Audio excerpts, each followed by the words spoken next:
मकरध्वज भगवान श्री राम के परम भक्त हनुमान के पुत्र थे। जबकि हनुमान जी ब्रह्मचारी थे, फिर भी वे एक पुत्र के पिता बने थे। पौराणिक कथा के अनुसार जब लंका में माता सीता की खोज में गए हनुमान को मेघनाद ने बंदी बना लिया, तब उन्हें रावण के समक्ष लाया गया। रावण के आदेश से हनुमान जी की पूंछ में आग लगा दी गई। इसी जलती हुई पूंछ से हनुमान ने संपूर्ण लंका नगरी को जला डाला। तीव्र गर्मी से व्याकुल तथा पूंछ की आग को शांत करने हेतु हनुमान समुद्र में कूद पड़े। तभी उनके पसीने की एक बूंद जल में टपकी, जिसे एक मकर ने भोजन समझ वह बूंद निगल ली और उसी पसीने की बूंद से वह गर्भवती हो गई। उसने ही मकरध्वज को जन्म दिया था। वह मकर पूर्व जन्म में कोई अप्सरा थी, लेकिन श्राप के कारण मकर बन गई थी। बाद में उसी मकर को अहिरावण के मछुआरों ने पकड़ लिया और मार दिया। बाद में वह अप्सरा भी श्राप से मुक्त हो गई। जब मछुआरे उसका पेट चीर रहे थे, तो उसमें से वानर की आकृति का एक मनुष्य निकला। वे उसे अहिरावण के पास ले गए। अहिरावण ने उसे पातालपुरी का रक्षक नियुक्त कर दिया। यही वानर हनुमान पुत्र मकरध्वज के नाम से प्रसिद्ध हुआ। मकरध्वज भी हनुमान जी के समान ही महान पराक्रमी और तेजस्वी था। उसे अहिरावण द्वारा पाताल लोक का द्वारपाल नियुक्त किया गया था।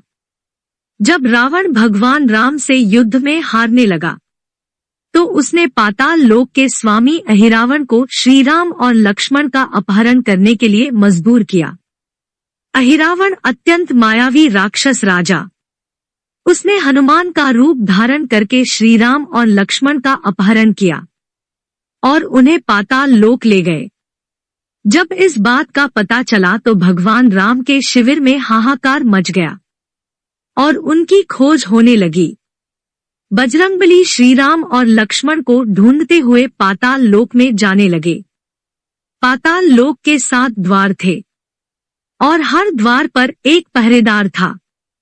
सभी पहरेदारों को हनुमान जी ने परास्त कर दिया, लेकिन अंतिम द्वार पर उन्हीं के समान बलशाली एक वानर पहरा दे रहा था।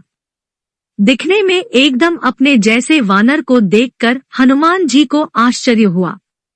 उन्होंने जब उस वानर से परिचय पूछा तो उसने अपना नाम मकरध्वज बताया और अपने पिता का नाम हनुमान। मकरध्वज के मुंह से पिता के रूप में अपना नाम सुनकर हनुमान अत्यंत क्रोधित हो गए और बोले कि यह असंभव है, क्योंकि मैं आजीवन ब्रह्मचारी रहा। फिर मकरध्वज ने अपनी उत्पत्ति की कथा हनुमान को सुनाई। यह सुनकर हनुमान जी ने मकरध्वज को अपने गले से लगा लिया। हालांकि अपने पिता के रूप में हनुमान जी को पहचानने के बाद भी मकरध्वज ने हनुमान जी को अंदर नहीं जाने दिया। इससे हनुमान जी प्रसन्न भी हुए।